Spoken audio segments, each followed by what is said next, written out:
My dear students, welcome back to Nurses Profile channel. Paramedical degree courses oda round 2 revised counseling schedule release பண்ணிருக்காங்க. உங்க எல்லாருக்குமே தெரியும். அது பத்தின detailed video நம்மளோட சேனல்ல போட்டுருக்கோம். யார் யார் இந்த கவுன்சிலிங்ல வந்து பார்ட்டிசிபேட் பண்ணலாம். அதே நேரத்துல பாத்தீங்க அப்படின்னா யார் யார் இந்த கவுன்சிலிங்ல வந்து பேமெண்ட் பண்ணணும், எப்படி சாய்ஸ் ஃபில் பண்ணணும் அப்படிங்கிற detailed video நம்மளோட சேனல்ல இருக்குது. பார்க்கல அப்படின்னா பாத்துக்கோங்க. சோ நமக்கான கவுன்சிலிங் பாத்தீங்க அப்படின்னா அதாவது சாய்ஸ் ஃபில்லிங் நாளைக்கு 2ஆம் தேதி ஓபன் ஆகி 6ஆம் தேதி முடியுது. So registration, payment, choice filling, locking எல்லாத்துக்கும் ஒரே டைம் தான் என்ன செஞ்சிருக்காங்க அப்படின்னா கொடுத்திருக்காங்க. ரவுண்ட் 2 ஓட ரிசல்ட், அதாவது இந்த புது ரவுண்டோட ரிசல்ட் பாத்தீங்க அப்படின்னா 8ஆம் தேதி என்ன செய்யறாங்க அப்படின்னா ரிலீஸ் பண்றாங்க. இதுக்கு முன்னாடி ஒரு ரவுண்ட் 2 நடத்தி கேன்சல் ஆச்சு இல்லையா, அதோட ரிசல்ட் எல்லாமே நீங்க மறந்துருங்க. இப்ப புதுசா தான் நமக்கு என்ன செய்யறாங்க அப்படின்னா ரவுண்ட் 2 ரிசல்ட் வந்து ரிலீஸ் பண்றாங்க. சோ ஆல்ரெடி இதுக்கு முன்னாடி நடந்த ரவுண்ட் 1லயோ ரவுண்ட் 2லயோ நீங்க பேமெண்ட் பண்ணிருந்தீங்கன்னா நீங்க பேமெண்ட் பண்ண வேண்டிய அவசியம் இல்ல. டைரக்டா லாகின் அண்ட் பாஸ்வேர்ட் போட்டு நீங்க ரெஜிஸ்ட்ரேஷன் பண்ணி உள்ள போனா உங்களுக்கு சாய்ஸ் ஃபில்லிங் தான் ஓபன் ஆகும். சோ சாய்ஸ் ஃபில்லிங்ல போய் நீங்க நியூவா என்ன செஞ்சுக்கலாம் அப்படின்னா சாய்ஸ் ஃபில் பண்ணிக்கலாம். உங்களுக்கு வந்து பிஃபார்ம் காலேஜஸும் என்ன செய்யும் அப்படின்னா இன்க்ளூட் ஆகி காட்டும். சோ உங்களுக்கு ஏற்கனவே இருக்கக்கூடிய சாய்ஸ் ஃபில்லிங் அப்படியே இருக்கணும் அப்படின்னா ஜஸ்ட் நீங்க லாக் அவுட் பண்ணிட்டு வாங்க. இல்ல புதுசா பிஃபார்ம் ஆட் பண்ணணும், இல்ல நான் நியூவா வந்து இன்னும் எக்ஸ்ட்ரா வந்து காலேஜஸ் ஆட் பண்ணணும், சேஞ்ச் பண்ணணும்னு நினைக்கிறீங்க அப்படின்னா நீங்க வந்து சேஞ்ச் பண்ணிக்கலாம்.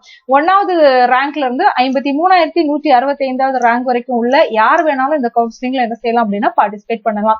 சோ இந்த வீடியோல நம்ம 2 முக்கியமான விஷயம் வந்து டிஸ்கஸ் பண்ண போறோம். ஒன்னு வந்து கவுன்சிலிங்க்கு தனி லிங்க் தருவாங்களா, இல்ல ஏற்கனவே தந்த லிங்க்ல தான் நம்ம சாய்ஸ் ஃபில்லிங் பண்ணணுமா அப்படின்னு சொல்லி கேக்குறீங்க. என்ன பொறுத்தவரையில தனியா சாய்ஸ் ஃபில்லிங்க்கு லிங்க் கொடுப்பாங்க. அப்படி இல்லைன்னா நாளைக்கு ஒரு 10 o'clock 10:30 டைம்ல நம்ம ஏற்கனவே உள்ள பழைய லிங்க் ஓபன் பண்ணி பார்த்தோம்னா நமக்கு தெரியும். சோ தனி லிங்க் தந்தாலும் நான் உங்களுக்கு இன்ஃபார்ம் பண்ணுவேன், இல்ல பழைய லிங்க்ல தான் சாய்ஸ் ஃபில்லிங் நடந்தாலுமே நான் உங்களுக்கு இன்ஃபார்ம் பண்ணுவேன். எதுனாலும் நம்மளோட சேனலை மட்டும் ஃபாலோ பண்ணுங்க. நான் வந்து லாகின் பண்ணி உள்ள எப்படி இருக்குது, ஏற்கனவே நம்ம பண்ணின சாய்ஸ் ஃபில்லிங் உள்ள இருக்குதா, இல்ல வந்து எல்லாமே எம்டியா தான் இருக்குதா, ஃப்ரெஷ்ஷா தான் நம்ம சாய்ஸ் ஃபில் பண்ணணுமா, எல்லாமே நாளைக்கு நமக்கு லிங்க் ரிலீஸ் ஆன உடனே நான் உங்களுக்கு என்ன செய்வேன் அப்படின்னா இன்ஃபார்ம் பண்ணுவேன்.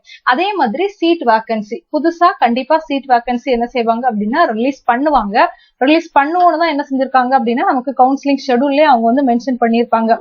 ஐ திங்க் 6வது பாயிண்ட்லயோ என்னவோ நமக்கு வந்து என்ன செஞ்சிருப்பாங்க அப்படின்னா சொல்லியிருப்பாங்க சீட் வேகன்சி நம்ம ரிலீஸ் பண்ணுவோம். Seat matrix for the allied health care degree courses will be available on the official website.